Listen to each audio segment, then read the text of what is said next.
আসসালামু আলাইকুম ওয়া রাহমাতুল্লাহি ওয়া বারাকাতুহু। আল ইতিসাম টিভির সম্মানিত দর্শকবৃন্দ, আমরা গত পর্বে সন্তান লালন পালনের বিষয়ে আলোচনা করেছিলাম। ইনশাআল্লাহ আজকে সন্তান লালন পালনের দ্বিতীয় পর্ব আপনাদের সামনে পেশ করতে যাচ্ছি। আজকের পর্বে আমাদের জরুরি আলোচনা থাকবে বিশেষ করে সন্তানকে আপনি কিভাবে আলেম বানাবেন সেই বিষয়ে জরুরি আলোচনা থাকবে। তার আগে গত পর্বের সাথে কিছু কথা আমরা যোগ করে নিই। সেটা হচ্ছে, আমরা গত পর্বে ৫-৬ বছর পর্যন্ত একজন সন্তানকে পিতামাতার সংস্পর্শে রাখা, পিতামাতার সহচর্যে থাকা, পিতামাতার সাথে থাকার বিষয়ে গুরুত্ব আরোপ করেছিলাম। ৫-৬ বছর ৭ বছরের মধ্যেই সাধারণত আমাদের পিতামাতারা সন্তানকে প্লে স্কুল এবং বিভিন্ন জায়গায় দিয়ে দেন, মক্তব ব্রাক বিভিন্ন জায়গায় দিয়ে দেন। তো দিয়ে যদি আপনি নিশ্চিন্ত হয়ে যান যে আপনি আপনার সন্তানকে স্কুলে দিয়েছেন, আপনি আপনার সন্তানকে ব্রাকে দিয়েছেন, বা আপনার সন্তানকে কোনো প্রাইমারিতে দিয়েছেন, বা কোনো প্লে জাতীয় কোনো স্কুলে দিয়েছেন, দিয়ে যদি আপনি নিশ্চিন্ত হয়ে যান, তাহলে আপনি ভুল করবেন। সেটা কিন্ডার গার্ডেন হোক, সেটা প্রাইমারি স্কুল হোক, সেটা ব্রাক হোক, যেখানেই আপনার সন্তান পড়ুক, এখনও আপনার সন্তানের বয়স 10 হওয়া পর্যন্ত, কমসে কম 10 হওয়া পর্যন্ত সন্তানের যাবতীয় আদব কায়দা এবং আদর্শ আপনাকে শেখাতে হবে। প্রতিষ্ঠান হয়তো আপনার সন্তানকে ABCD আলিফ বা তা সা ক খ গ ঘ শিখাবে, কিন্তু আপনার সন্তানকে আদর্শ আপনাকেই শিখাতে হবে। বিশেষ করে 4টি জিনিস আপনাদের নিকট আমি দাবি রাখবো যে আপনারা আপনার সন্তানদেরকে স্কুলে পাঠানোর পরেও 10-12 বছর বয়স পর্যন্ত তাকে শিখাতে থাকবেন। 1, ইসলামিক যে আদব কায়দা, কৃষ্টি কালচার, সংস্কৃতি আছে, সালাম দিয়ে বাড়িতে প্রবেশ করা, বড়দেরকে দেখলে, রাস্তাঘাটে চলতে ফিরতে মানুষকে দেখলে সালাম দেওয়া, বিসমিল্লাহ বলে খাদ্য গ্রহণ করা, এবং বিভিন্ন প্রয়োজনীয় দোয়া দরুদ, বাড়ি থেকে বের হওয়ার দোয়া, মসজিদে প্রবেশের দোয়া, বাথরুমে প্রবেশের দোয়া, এই যে ইসলামিক যে আদব কায়দাগুলো আছে, এগুলো জরুরি ভিত্তিতে শিখাবেন। এগুলো কোনো প্রতিষ্ঠান শিখাবে না, আপনাকেই শেখাতে হবে। 2, আপনি আপনার সন্তানকে জরুরি আরো একটি জিনিস শিখাবেন, সেটা হচ্ছে তাওহীদ, আল্লাহ সুবহানাহু ওয়া তাআলার পরিচয়। সে যেন গুনাহ করতে গেলে, খারাপ করতে গেলে আল্লাহকে ভয় পায়, এবং ভালো কাজে আল্লাহ সুবহানাহু ওয়া তাআলাকে খুশি করার আনন্দ পায়। 3, বিপদে আপদে যেন সে আল্লাহর উপর ভরসা রাখতে শিখে। জিন শয়তান হোক, মানুষ হোক, কোনো কিছু দেখে যেন সে ভয় না পায়। সে যেন আল্লাহকে সর্বশক্তিমান, সবচেয়ে মহান এবং সকল কিছুর উপর ক্ষমতাবান বলে বিশ্বাস করতে শিখে, এবং যাবতীয় বিপদ আপদে আল্লাহর উপর ভরসা করে, তাকদীরে বিশ্বাস করে ধৈর্য ধারণ করতে শিখে। এই শিক্ষা আপনাকে দিতে হবে। 4, সবচেয়ে গুরুত্বপূর্ণ একটি শিক্ষা যা কোনো প্রতিষ্ঠান দিবে না, আপনাকেই পরিবার থেকে দিতে হবে। তা হচ্ছে, মানুষের অন্তরে কিছু রোগ আছে, যেমন লোভ, যেমন হিংসা, যেমন রাগ, যেমন পরশ্রী কাতরতা। এই রোগগুলো মানুষের অন্তরে আছে। এই রোগগুলো থেকে কোনো প্রতিষ্ঠান আপনার সন্তানকে মুক্ত করতে পারবে না। ছোট অবস্থায় আপনাকেই মুক্ত করতে হবে। যখন কোনো খাবার দিবেন, তখন সেই খাবার আপনার সন্তানের হাত দিয়ে অন্যকে দেওয়াবেন, তাহলে সে অন্যকে দেওয়া শিখবে এবং লোভ থেকে মুক্ত হবে। এইভাবে যত অন্তরের মানুষের মানসিক যত রোগ আছে খারাপ, এই রোগগুলো থেকে আপনার সন্তানকে আপনাকেই মুক্ত করতে হবে। কোনো প্রতিষ্ঠান এই বিষয়ে আপনাকে সহযোগিতা বা আপনার সন্তানকে লালন পালন করার ক্ষেত্রে সহযোগিতা করতে পারবে না। সম্মানিত উপস্থিতি, 10 বছর বয়স পর্যন্ত এভাবেই আপনার সন্তানকে, কমসে কম 10 বছর বয়স পর্যন্ত এভাবেই আপনাকে দেখতে হবে। এবার আমরা আসি একাডেমিক আলোচনা বা পড়াশোনার মূল পর্বে। পড়াশোনার মূল পর্বে পিতামাতা, প্রত্যেক মুসলিম পিতামাতা, প্রত্যেক যে পিতার রক্তে মুসলমানের রক্ত প্রবাহিত আছে, এবং প্রত্যেক যে মায়ের রক্তে মুসলমানের রক্ত প্রবাহিত আছে, এবং যে প্রত্যেক মা তার সন্তানকে দুধ পান করায়, এবং প্রত্যেক পিতা যে তার সন্তানকে জন্ম দিয়েছে, তাদের জন্য জরুরি, সব কিছু ভুলে গেলেও এই কাজটি আপনাকে বাস্তবায়ন করতেই হবে। শুধু তাই নয়, এই কাজটি বংশ পরম্পরায় ওসিয়তের মাধ্যমে রেওয়াজে পরিণত করতে হবে। সেটা কি? যে বেটা, আমি যেমন জন্ম হওয়ার পরে সর্বপ্রথম তোমাকে কোরআন শিখিয়েছিলাম, তেমন তুমি তোমার সন্তান যদি পৃথিবীতে আসে, তাহলে সবার আগে, সর্বপ্রথম, সকল শিক্ষার আগে কোরআনের শিক্ষা তাকে দিবে, সে যেন কোরআন পড়তে পারে। এটা বংশ পরম্পরায় ওসিয়তের মাধ্যমে মুসলিম সমাজের রেওয়াজে পরিণত করতে হবে। যেন কোনো মুসলিম সন্তান উইদাউট কোরআন শিক্ষা ছাড়া, কোরআন পড়া ছাড়া কোথাও পা দিতে না পায়। সে স্কুলে পা দেওয়ার আগে, মাদ্রাসায় পা দেওয়ার আগে সে কোরআন শিখে যেন পা দেয়, বা সে যেটাই করুক না কেন সবার আগে যে কোনো মূল্যে তাকে কোরআন শিখাতে হবে। যতক্ষণ কোরআন শিখতে পারেনি ততক্ষণ বাকি সব কাজ অফ। আপনি মুসলমান, মুসলিম পিতা বলে দাবি করছেন, আর আপনার সন্তানকে এখনো কোরআন পড়া শিখাতে পারেননি, এর চেয়ে বড় ব্যর্থতা আর কিছুই নাই। কোরআন পড়া শিখা প্রত্যেক মুসলমানের জন্য ফরজে আইন, প্রত্যেক মুসলমানের জন্য ফরজে আইন, প্রত্যেক মুসলমানের জন্য ফরজে আইন। অতএব একাডেমিক শিক্ষার শুরুতেই সর্বপ্রথম কাজ হচ্ছে যে কোনো মূল্যে সন্তানকে কোরআন শিখাতে হবে, পারলে কোরআনের হাফেজ বানাতে হবে। যদি কোরআনের হাফেজ বানাতে না পারেন তো কমসে কম কোরআন শিখাবেন। এখানে গুরুত্বপূর্ণ একটা কথা বলি, যেহেতু আমরা একাডেমিক আলোচনার মধ্যে ঢুকে গেছি এবং এটা প্রত্যেক পিতামাতার জন্য জরুরি। প্রত্যেক পিতামাতা তাদের সন্তানকে নিয়ে এই যুগে স্বপ্ন দেখেন যে সন্তানকে অনেক বড় কিছু বানাবেন, কিন্তু এই স্বপ্ন দেখতে গিয়ে সন্তানের একাডেমিক লাইফে তারা অনেক ভুল করে থাকেন। পিতামাতা অনেক ভুল করে থাকেন। কি কি ভুল করে থাকেন, সেই বড় বড় ভুলগুলো আমি আজকে পিতামাতার সামনে পেশ করতে চাই, অভিভাবকদের সামনে পেশ করতে চাই। এক, সর্বপ্রথম ভুল করেন পিতামাতার লক্ষ্য নির্ধারণে ব্যর্থ হন। আপনাকে আগে জানতে হবে নিজেকে যে আপনি আপনার সন্তানকে কি বানাতে চান। আপনি কি আপনার সন্তানকে ইসলামিক জেনারেল বানাতে চান, মানে আমার সন্তান ডাক্তার হোক কিন্তু ইসলামিক, আমার সন্তান ইঞ্জিনিয়ার হোক কিন্তু একজন ভালো মুসলিম হোক তার পাশাপাশি, তথা ইসলামিক ইঞ্জিনিয়ারিং। আপনার সন্তানকে আপনি হয়তো প্রফেসর বানাতে চান, ইংরেজির টিচার বানাতে চান, বা আর কিছু বানাতে চান, বা বিজ্ঞানী বানাতে চান, কিন্তু সে ইসলামিক সায়েন্টিস্ট হোক, যেন সে ভালো পাশাপাশি মুসলিম হয়। এটা আপনার টার্গেট? না আপনি আপনার সন্তানকে স্পেশালিস্ট অন ইসলামের উপর বিশেষজ্ঞ বানাতে চান, ইসলামিক স্কলার বানাতে চান? এই দুটার একটা সিদ্ধান্ত আপনাকে আগেই নিতে হবে। আমাদের পিতামাতারা কি লক্ষ্য নিয়ে মাঠে নামেন তা যখন তারা বিভিন্ন প্রতিষ্ঠানে সন্তান ভর্তি করাতে যান, তখন তাদের লক্ষ্যের মধ্যে যে বিচ্যুতি আছে এটা ধরা পড়ে। এই লক্ষ্য যখন আপনি ঠিক করে ফেললেন যে আপনি আপনার সন্তানকে কি বানাবেন, আপনার সন্তানকে আপনি জেনারেল লাইনেই পড়াবেন, ডাক্তারি বানাবেন, ইঞ্জিনিয়ারিং বানাবেন, বিজ্ঞানী বানাবেন, কিন্তু তার পাশাপাশি আপনার সন্তান যেন কিছু ইসলামী শিক্ষাও জানে, এটা একটা লক্ষ্য। আর আরেকটা লক্ষ্য হচ্ছে আপনি আপনার সন্তানকে ইসলামিক স্কলার বানাবেন, ইসলামের উপর সে বিশেষজ্ঞ হবে, তার পাশাপাশি যেন তার ইংরেজি জ্ঞান থাকে, তার পাশাপাশি যেন আরও সার্বিক জ্ঞান থাকে। এটা হচ্ছে একটা লক্ষ্য। এই দুটো লক্ষ্যের মধ্যে কোন লক্ষ্য আপনি চয়ন করতেছেন এটা আপনাকে আগে জানতে হবে এবং বুঝতে হবে। দুই, যে ভুলটা পিতামাতা করে থাকে সেটা হচ্ছে তারা 100% পারফেক্ট ইনস্টিটিউট খুঁজতে যান, যে সবচেয়ে ভালো এবং সর্বশ্রেষ্ঠ প্রতিষ্ঠান যেখানে কোনো খুঁত থাকবে না, এরকম একটা প্রতিষ্ঠান তারা খুঁজতে যান। কিন্তু এটা তারা জানেন না যে আল কামালু লিল্লাহ, একমাত্র 100% পারফেক্ট, যার উপরে আর পারফেক্ট হয় না, একমাত্র পরিপূর্ণতা, একমাত্র পূর্ণাঙ্গতা আল্লাহ সুবহানাহু তাআলার জন্য। আল্লাহ সুবহানাহু তাআলা ব্যতীত যা কিছু আছে, যে মানুষই করুক, যত মানুষই করুক, তার মধ্যে নাকস, অপূর্ণাঙ্গতা, দোষ, ত্রুটি থাকতেই হবে, না হলে সে মানুষের বাচ্চা নয়। আল্লাহ ব্যতীত পৃথিবীতে যে যা করবে সেখানে কোনো না কোনো অপূর্ণাঙ্গতা, কোনো না কোনো ত্রুটি, কোনো না কোনো দোষ থাকতে বাধ্য। আমি একজন অভিভাবককে চিনি, মোহাম্মদপুর আলামিন জামে মসজিদের মুসল্লি। তিনি তার সন্তানকে এই 100% পারফেক্ট প্রতিষ্ঠানের খোঁজে সন্তানের জীবনটাই নষ্ট করে দিয়েছে। এক প্রতিষ্ঠানে নিয়ে যান, খুব সুনাম শুনে 6 মাসে এই প্রতিষ্ঠানে পড়েন, তারপরে তার চোখে খুঁত ধরা পড়ে যে এই প্রতিষ্ঠানের এই খুঁত, এই প্রতিষ্ঠানে আমার ছেলেকে রাখবো না, আর এক প্রতিষ্ঠানে নিয়ে যাব। 6 মাস পর আর এক প্রতিষ্ঠানে নিয়ে গেছে, সেখানেও 3-4 মাস চলার পরে প্রতিষ্ঠানের মেলা খুঁত ধরা পড়ে, এই খুঁত, এই দোষ, এই ত্রুটি, সেখান থেকে আর এক প্রতিষ্ঠানে নিয়ে গেছেন। এইভাবে প্রতিষ্ঠান চেঞ্জ করতে করতে উনি নিজে মুখে বলেছেন যে আমি আমার সন্তানের জীবনটা নষ্ট করে দিয়েছি, আমার সন্তানের জীবনটা আমি ধ্বংস করে দিয়েছি।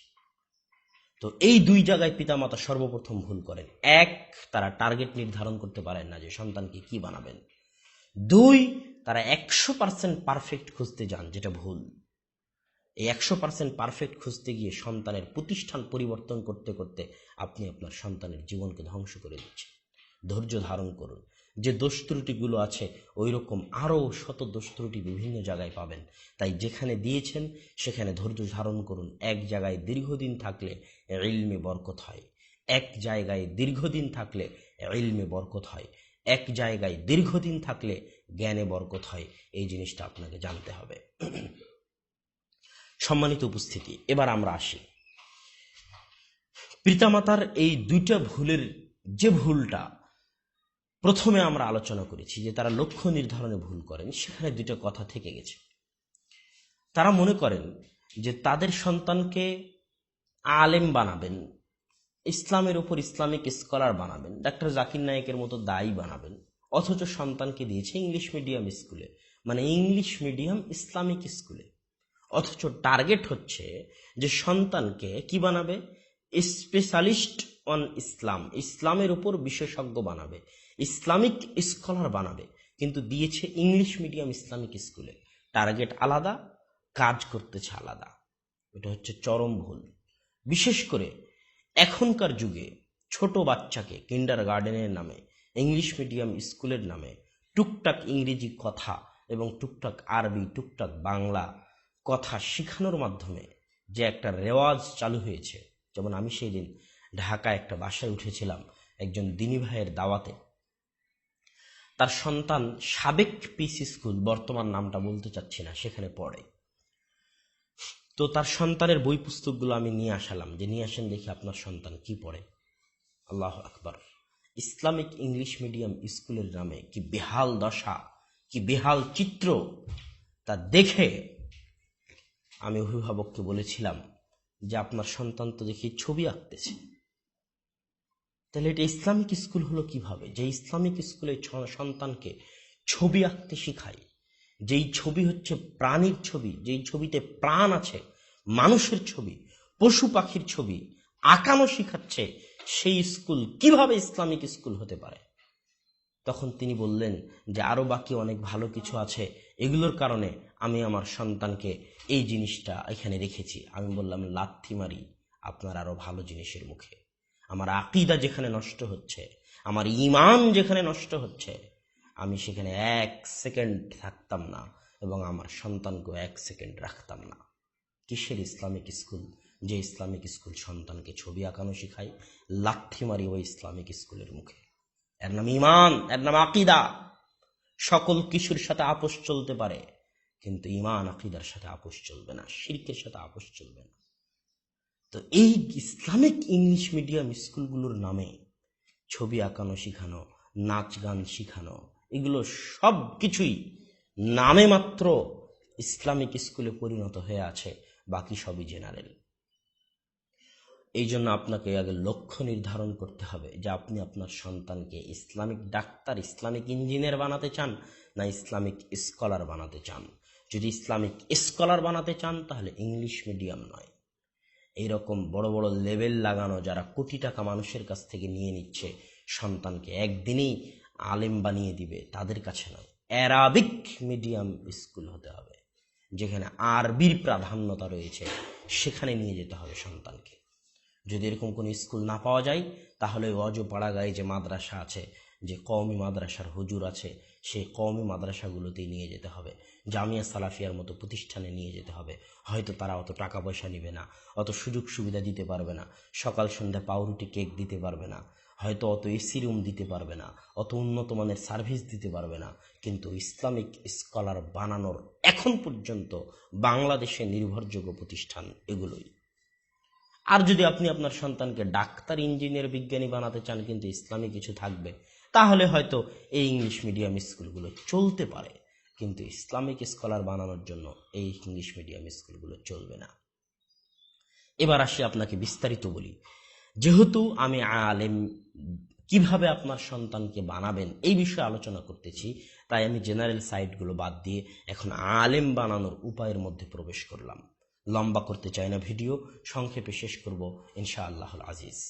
আলেম বানানোর ক্ষেত্রে আপনার সন্তানকে তিনটা স্তর হচ্ছে আলেম বানানোর।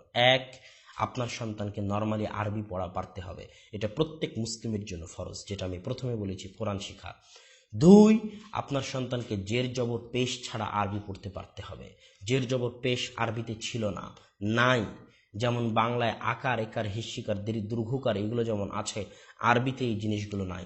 আরবিতে জের জবর পেশ ছাড়াই আরবি পড়তে হয়, ওটাই আসল আরবি।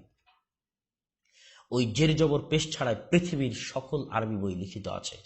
এই জন্য দ্বিতীয় ধাপ হচ্ছে আপনার সন্তানকে জের জবর পেশ ছাড়া আরবি পড়া শিখতে হবে। এবং ভারত, পাকিস্তান, বাংলাদেশের প্রতিষ্ঠানগুলোর অধিকাংশ প্রতিষ্ঠানগুলোর সর্বোচ্চ টার্গেট থাকে এটাই, যে তারা তাদের ছাত্রদেরকে জের জবর পেশ ছাড়া আরবি পড়া শিখাবে। এইটার পিছনেই তারা সবচেয়ে বেশি শ্রম ব্যয় করে।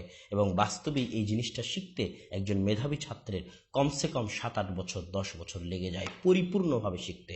যখন সে নির্ভুলভাবে জের জবর পেশ ছাড়া আরবি পড়তে পারবে এবং আরবি বুঝতে পারবে পড়ার সাথে সাথে, এই পর্যায়ে পৌঁছতে একজন মেধাবী ছাত্রীর 7-8-10 বছর লাগে। এবং আমাদের পাক ভারত বাংলাদেশের সকল মাদ্রাসা শিক্ষা প্রতিষ্ঠানগুলোর শ্রমের অধিকাংশ শ্রম থাকে এই জিনিসটার পিছনে। তৃতীয় ধাপে আমি আসি। তৃতীয় ধাপ হচ্ছে ইসলামিক জ্ঞানের শাখা প্রশাখা আছে প্রচুর, এটা আপনাকে জানতে হবে। যেমন আমি উদাহরণ হিসেবে দিই, মদিনা ইসলামী বিশ্ববিদ্যালয়ের প্রায় 4টা ডিপার্টমেন্ট আছে, আলাদা আলাদা ডিপার্টমেন্টে আলাদা।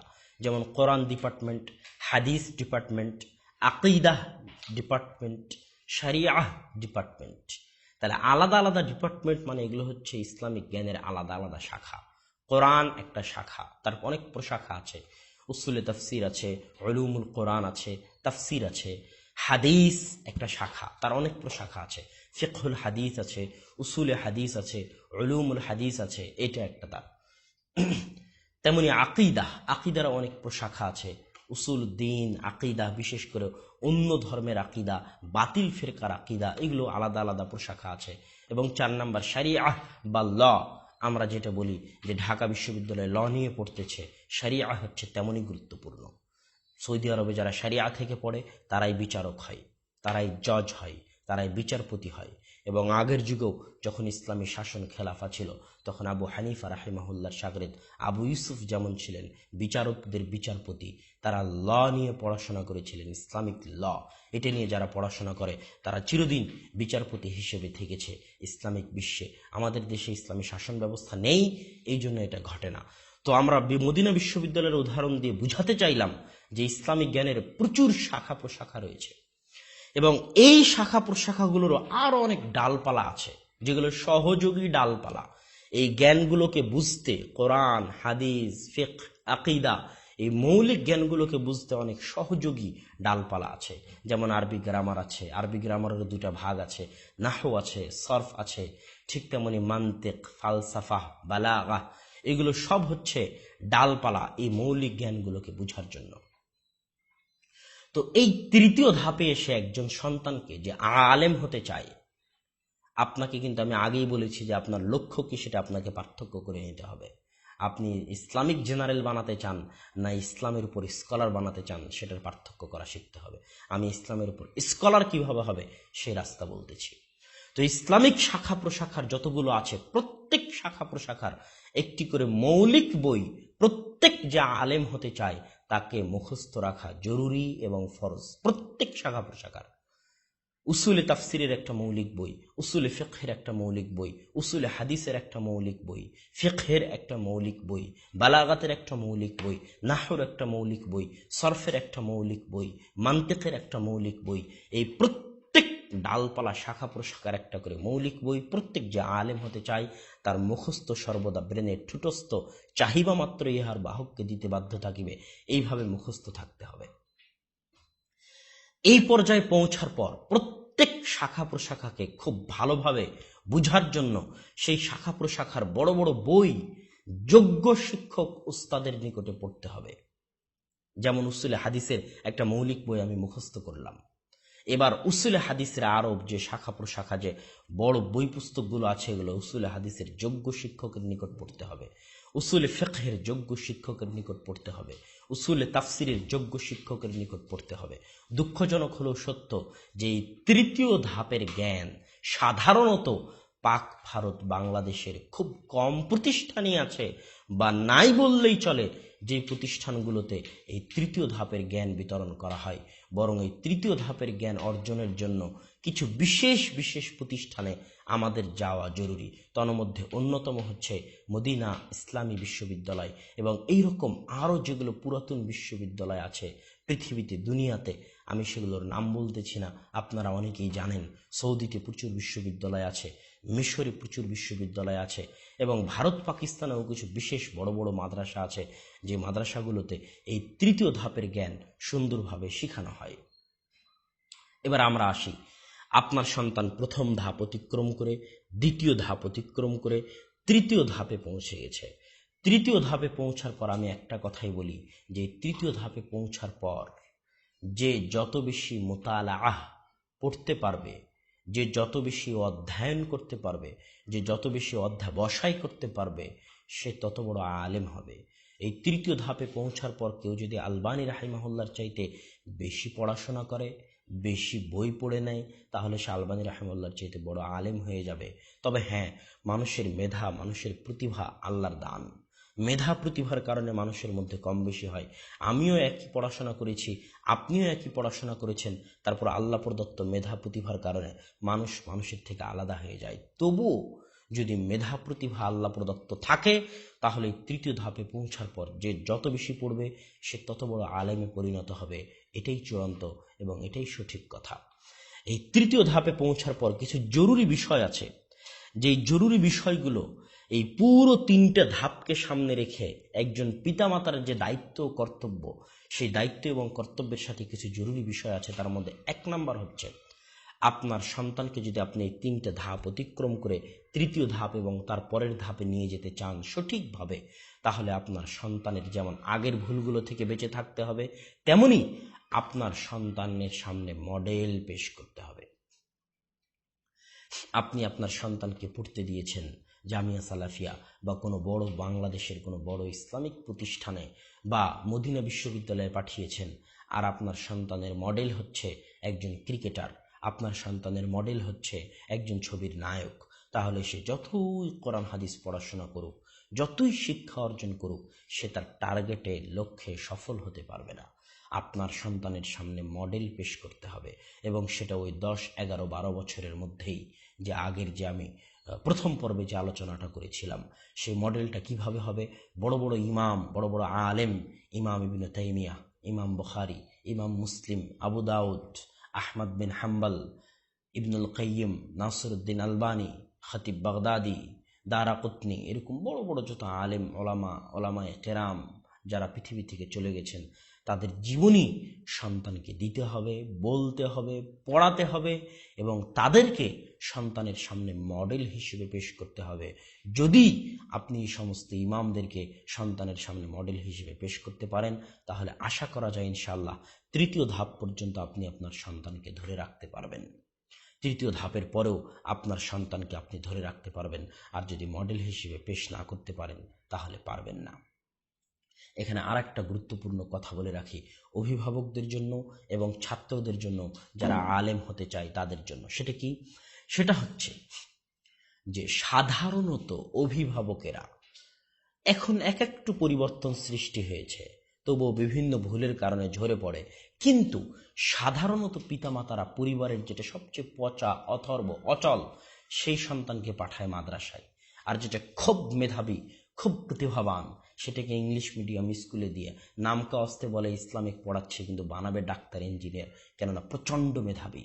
আর যেটা দুর্বল, যেটা অচল, যেটা অথর্ব, সেটাকে পাঠায় মাদ্রাসায় পড়তে। তো সম্মানিত উপস্থিতি, সম্মানিত দর্শক মণ্ডলী, তো সাধারণত যেটা দুর্বল হয়, সেই সন্তানটাকে পিতামাতা মাদ্রাসা, ইয়েতিমখানায় পাঠায়, এবং সেগুলোর বিষয়ে চিন্তা ভাবনা রাখে, যাদেরকে ইসলামিক স্কলার, আলেম বানাবো। আর আলেম মানে তো তারা মনে করে, আমাদের দেশের মানুষ, যে আলেম মানে ভিক্ষা করে খাওয়া। তো কিভাবে কি করি, একটা দুর্বল সন্তানকে দিই মাদ্রাসায়, দিতেই যখন হয়, এই চিন্তা ভাবনা নিয়ে পাঠায়। এই জন্য প্রথম থেকে ইসলামিক স্কলারের জগৎটা মেধা শূন্যতায় ভোগে। পাক ভারতে ইসলামিক স্কলারের জগৎটা মেধা এবং প্রতিভা শূন্যতায় ভোগে। দ্বিতীয়ত, 2-1টা মেধাবী ছাত্র, প্রতিভাবান ছাত্র যদি মাদ্রাসায় চলেই আসে আলেম হওয়ার জন্য, তো এই ছাত্রগুলো বিভিন্ন কারণে ঝরে পড়ে যায়। যেমন পঞ্চম অষ্টমের যে অযাচিত, অযৌক্তিক এবং বোকামিপূর্ণ যে পরীক্ষার সিস্টেম সরকারের পক্ষ থেকে রাখা আছে, এই পরীক্ষাগুলোর পিছনেও পাগলের মতো পিতামাতা ছুটে, অথচ এই পরীক্ষাগুলোর কোনো মূল্য নাই। একে তো এই পরীক্ষাগুলোর রাখাই ঠিক হয়নি, সরকারের উচিত এই পরীক্ষাগুলো উঠিয়ে নেওয়া। দ্বিতীয়ত যদি থাকেই, তবুও এই পরীক্ষাগুলো নিয়ে পিতামাতার এত ব্যস্ত হওয়া, এত চিন্তা ভাবনা করা, এত টানাছাড়া করা, এটা একটা বোকামি এবং পাগলামি। এই যে রেজাল্টের পিছনে ছুটতে যায় পিতামাতা সন্তানকে মাদ্রাসায় দেওয়ার পরও, এই রেজাল্টের পিছনে ছুটতে গিয়ে সন্তান ঝরে পড়ে। পঞ্চম অষ্টম দাখিল পরীক্ষার পর এই সন্তান কলেজে চলে যেতে চায়, কেননা তার মাথায় ঢুকে গেছে রেজাল্ট ভালো হলে সে ভালো বিশ্ববিদ্যালয়ে ভর্তি হতে পারবে, ভালো বিশ্ববিদ্যালয়ে ভর্তি হতে পারলে সে একটা ভালো সাবজেক্ট পাবে, ভালো সাবজেক্ট থেকে পড়তে পারলে সে একটা ভালো চাকরি পাবে। এই যে একটা পুরো সিলসিলা চেইন যে একটা শুরু হয়, টাকা পয়সাও এর সাথে অনেক কারণ রাখে, যে পিতামাতা যেহেতু গরিব, তো সন্তানও ভাবে যে আর কতদিন এইভাবে পড়াশোনা করব, এই পড়াশোনায় তো টাকা পয়সার কোনো ভবিষ্যৎ নাই। অতএব পঞ্চম অষ্টম দাখিল আলিম মাদ্রাসায় পড়লেও এই সরকারি পরীক্ষাগুলো দিয়ে যদি ঢাকা বিশ্ববিদ্যালয়ে ল, ইংরেজি, আন্তর্জাতিক যোগাযোগ নিয়ে ভর্তি হতে পারি, তাহলে হয়তো ভবিষ্যতে পুলিশ, আর্মি ওগুলোতে গিয়ে অথবা আরও অন্য কোনো চাকরি বাকরি, বিসিএস ক্যাডার হয়ে সরকারি চাকরি বাকরি করে সংসার পার হয়ে যাবে। এই রেজাল্টের পিছনে ছুটতে গিয়ে এই লম্বা সময়ে প্রায় 90% মেধাবী ছেলে ঝরে পড়ে, যারা পরবর্তীতে মাদ্রাসায় এসেছিল আলেম হওয়ার উদ্দেশ্য নিয়ে, কিন্তু আলেম হয়ে বের হয়নি। আমি একজন আমার পরিচিত বন্ধুকে চিনি, যে অষ্টম শ্রেণী থেকে মাদ্রাসায় এসে পঞ্চম শ্রেণীতে ভর্তি হয়েছিল আলেম হবে বলে, কিন্তু ওই একই সিলসিলায় দাখিল আলেম পৌঁছতে পৌঁছতে তারও মাথায় ঢুকে যায় যে আলেম হওয়ার লাইনে তো চাকরি বাকরি নেই, টাকা পয়সা নাই। তখন সেও ঢাকা বিশ্ববিদ্যালয়ে গিয়ে পাবলিক অ্যাডমিনিস্ট্রেশন থেকে পড়াশোনা করে এখন পুলিশের দায়িত্ব পালন করতেছে, অথচ অষ্টম থেকে পঞ্চম 3 বছর লস দিয়েছিল আলেম হবে বলে। তো এইভাবে 90 থেকে 99% মেধাবী প্রতিভাবান সন্তানগুলো ইসলামিক স্কলার না হয়ে ঝরে পড়ে যায়। এই যুগে 2-1টা ইসলামিক স্কলার যাদেরকে আমরা দেখতে পাচ্ছি, হয় তারা ফি সাবিলিল্লাহ, যা হয় হবে, আলেমই হই, পিতামাতাও ফি সাবিলিল্লাহ দিয়ে দিয়েছে, পিতামাতারও মানসিকতা খুব মজবুত, সন্তানেরও মানসিকতা মজবুত, যে যা হয় হোক আলেমই হই। এই রকম 2-1জন মানুষ আলেম হিসেবে বের হয়ে আসে, অথবা যারা ভাগ্যক্রমে মদিনা বিশ্ববিদ্যালয়ে চলে গিয়েছিল তারা আলেম হয়ে বের হয়ে আসতেছে। এর বাইরে দেশে পড়াশোনা করে আলেম হওয়ার নজির খুব কম, বরং সকলেই ঝরে পড়ে সরকারি চাকরির দিকে ঝুঁকে পড়ে। তো সম্মানিত উপস্থিতি, এই ঝরে পড়াগুলো বন্ধ করতে হবে। হয় মানসিকতা হিম্মত মজবুত রাখতে হবে, সন্তানকে বলে দিতে হবে যে আমি তোমার জন্য তোমার থাকা, খাওয়া, পড়া সব ব্যবস্থা করতেছি, তুমি ফি সাবিলিল্লাহ পড়াশোনা করো এবং আলেম হও, টাকা পয়সা নিয়ে চিন্তা করতে হবে না, টাকা পয়সা আমি দেখব। এইভাবে এই বিজনেসটাকে শেয়ার করতে হবে আল্লাহর সাথে। এই ব্যবসাকে পিতার এবং সন্তান মিলে শেয়ার করবে। পিতা বলবে তোমার থাকা খাওয়া খরচ আমি বহন করব, আর সন্তান বলবে আমি পড়াশোনা করব। দুইজনে মিলে নেকি অর্জন করবে। পিতামাতার পক্ষ থেকে এরকম নিশ্চয়তা থাকতে হবে। অতএব সম্মানিত উপস্থিতি, আমরা আমাদের সংক্ষিপ্ত আলোচনার শেষের দিকে চলে এসেছি। তবে এর সাথে আরও জরুরি যে কথাগুলো ছিল সেগুলো আমরা আরেক আলোচনা, যে সফলতার 3টি মূলনীতি আলোচনায় সময়ের মূল্যের কথা, সকালে ঘুম থেকে ওঠার কথা, রাত্রে তাহাজ্জুদের সালাতের আদায়ের কথা ওই আলোচনায় বলেছি, সেটা আপনারা শুনে নেবেন। সেটা এখানে আর দ্বিতীয়বার বলতেছি না। অতএব আজকের আলোচনার যদি আমরা সারমর্ম দাঁড় করাই, তাহলে আমরা বলতে পারি 10 বছর বয়স পর্যন্ত আদব কায়দা আদর্শ পিতামাতাকে শিখাতে হবে, যেটা প্রতিষ্ঠান শিখাবে না। 2, পিতামাতা প্রাতিষ্ঠানিক একাডেমিক শিক্ষার সর্বপ্রথম কোরআন শিখাবেন যে কোনো মূল্যে, হয় জীবন থাক আর যাক, সন্তানকে কোরআন শিখানোর পরেই অন্য কিছু শিখাবেন। 3, সন্তানকে আপনি কি বানাবেন তার লক্ষ্য আগে ক্লিয়ার করেন। ইসলামিক ডাক্তার, ইসলামিক ইঞ্জিনিয়ার বানাবেন না ইসলামের উপর একজন বিশেষজ্ঞ বানাবেন, দুটোর একটা আপনাকে বাছাই করে নিতে হবে। যদি ইসলামের উপর বিশেষজ্ঞ বানাতে চান, তাহলে আপনাকে সঠিকভাবে প্রতিষ্ঠান চয়ন করতে হবে। বানাবেন ইসলামের বিশেষজ্ঞ, দিলেন ইংলিশ মিডিয়ামে, আর ছবি আঁকানো শিখাবেন, যে না অসম্ভব, এটা হতে পারে না। বানাবেন ইসলামের বিশেষজ্ঞ, তাহলে বাইরের যে জ্ঞানগুলো, প্রয়োজনীয় জ্ঞানগুলো সে ধীরে ধীরে বিভিন্ন জায়গা থেকে নিয়ে নিবে। ইংরেজি সে বিভিন্ন প্রতিষ্ঠান থেকে শিখবে, যে প্রতিষ্ঠানগুলোতে পড়বে সেগুলোই শিখাবে, কিন্তু আপনার লক্ষ্য ক্লিয়ার হতে হবে। আর যদি ইসলামের উপর বিশেষজ্ঞ বানাতে চান তাহলে যে 3টা ধাপ বললাম, এই 3টা ধাপ অতিক্রম করতে হবে। এবং তারপরে যে কারণগুলোর কারণে সন্তানেরা ঝরে পড়ে, টাকা পয়সার চিন্তার কথা বলেন, সামনে মডেল না দিতে পারার কথা বলেন, তাদের সামনে ক্রিকেটার মডেল হয়ে আছে, নায়ক মডেল হয়ে আছে, প্রতিষ্ঠান কিছু করতে পারবে না, টাকা পয়সার কারণে রেজাল্টের পিছনে ছুটতে গিয়ে সন্তানেরা ঝরে পড়ে, মেধার অভাব দেখা দেয় ইসলামিক স্কলারের জগতে। এই জিনিসগুলো আপনাদের সামনে পেশ করলাম। এই জিনিসগুলো সামনে রেখে যদি আপনি আপনার সন্তানকে সঠিক প্রতিষ্ঠান চয়ন করে আল্লাহর উপর ভরসা করে সন্তানকে পড়াতে পারেন, তাহলে ইনশাআল্লাহ দেশে পড়েও আপনার সন্তান আলেম হয়ে দ্বীনের দাওয়াত দিবে। যদি বাইরে যাওয়ার সুযোগ হয় তাহলে বাইরে গিয়ে সেখান থেকে পড়ে এসে আপনার সন্তান আলেম হয়ে দ্বীনের দাওয়াত দিবে এবং আল্লাহ রাসূলের যে ফজিলতের হাদিসগুলো আছে সেই হাদিসগুলোর অংশীদার আপনার সন্তান হবে, আপনিও হবেন। যে ব্যক্তি ইলমের রাস্তা অন্বেষণ করলো, আল্লাহ সুবহানাহু ওয়া তাআলা তার জান্নাতের রাস্তা সহজ করে দিলেন। যে ইলমের রাস্তায় বের হলো তার পায়ের নিচে ফেরেশতা পর বিছিয়ে দেয়। যে ইলমের রাস্তায় বের হলো, পানির পেটে থাকা মাছ, মাটির পেটে থাকা পিঁপড়া পর্যন্ত তার জন্য ক্ষমা প্রার্থনা করে। যে ইলমের রাস্তায় বের হলো সে যতক্ষণ ঘরে না ফিরে আসে ততক্ষণ সে আল্লাহর রাস্তায় থাকে। এইভাবে যত ফজিলত আছে সব ফজিলতের অংশীদার আপনার সন্তান হবে, আপনি হবেন।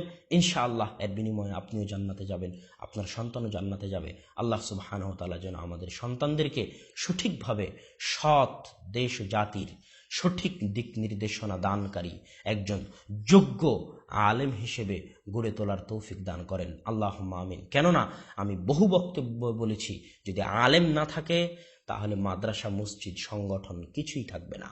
সারা বাংলাদেশ যদি সংগঠন দিয়ে ভর্তি করে দেওয়া যায়, সারা বাংলাদেশ যদি মসজিদ দিয়ে ভর্তি করে দেওয়া যায়, কিন্তু আলেম না থাকে তাহলে 50 বছর পর এই সংগঠনও থাকবে না, এই মসজিদও থাকবে না। আর যদি আলেম থাকে আর সব সংগঠন বন্ধ হয়ে যায়, সব মসজিদ বন্ধ হয়ে যায়, তাহলে আলেম একদিন সারা বাংলাদেশে হাজারো সংগঠনের জন্ম দিবে এবং হাজারো মসজিদ মাদ্রাসার জন্ম দিবে। এই জন্য জাতির নেতা প্রয়োজন। আজ 1400 বছর হচ্ছে ইসলামের বয়স, কোনো নবী আসেনি, আল্লাহর রাসূল চলে গেছে। আল্লাহর রাসূলের পর থেকে 1400 বছর পর্যন্ত আল্লাহর রাসূলের জায়গায় তার দায়িত্ব পালন করে গেছেন নায়েবের রাসূল হিসেবে। প্রেসিডেন্ট যেমন পদের নাম, ভাইস প্রেসিডেন্ট যেমন পদের নাম, তেমনি যারা আলেম হতে চায়, যারা ছাত্র কোরআন এবং হাদিস শিখতে চায়, তাদের পদের নাম হচ্ছে নায়েবে রাসূল। তারা আল্লাহর রাসূলের স্থলাভিষিক্ত। আল্লাহ রাসূল টাকা পয়সা রেখে যাননি, আল্লাহ রাসূল রেখে গেছেন ইলম। তারা সেই ইলমের উত্তরসূরি হয়ে আল্লাহ রাসূলের স্থলাভিষিক্ত হয়ে গত 1400 বছর থেকে ইসলামকে টিকিয়ে রেখেছে এবং কিয়ামত পর্যন্ত রাখবে। তাই ইলম হচ্ছে ইসলামের দুর্গ, মাদ্রাসা হচ্ছে ইসলামের দুর্গ, আলেম ওলামা হচ্ছে ইসলামের দুর্গ। আল্লাহ সুবহানাহু ওয়া তাআলা যেন আমাদের সন্তানদেরকে সেই পর্যায়ের আলেম হিসেবে এবং আমাদেরকেও যেন দ্বীনের খাদেম হিসেবে কবুল করেন। আপনাদের নিকটে দোয়া চেয়ে আজকের সংক্ষিপ্ত আলোচনা এখানেই শেষ করলাম। আসসালামু আলাইকুম ওয়া রাহমাতুল্লাহি ওয়া বারাকাতুহু।